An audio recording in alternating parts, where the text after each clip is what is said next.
আজকে আজকে যে পরিস্থিতি হয়েছে ক্যাম্পাসে, অ্যাটলিস্ট আপনারা যদি কেউ দেখতেন, বিশ্বাস করেন আপনারা সারা জীবনের জন্য এই ছাত্রলীগ জিনিসটাকে যে কি পরিমাণ ঘৃণা করতেন বা ভয় পাইতেন আপনারা জানেন না। এরা আমাদের সামনে রড দিয়ে পিটায়, ছেলেগুলার রড দিয়ে পিটায় একদম আধামরা করে ফেলছে।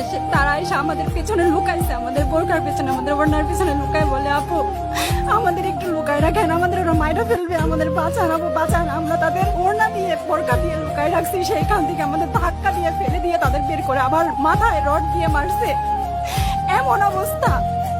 এবং তারা আমাদের ক্যাম্পাসের পরিচিত মুখ, আমরা চিনি তাদের, তারা এই অবস্থা করছে, রাস্তায় একদম শোয়াই ফেলছে।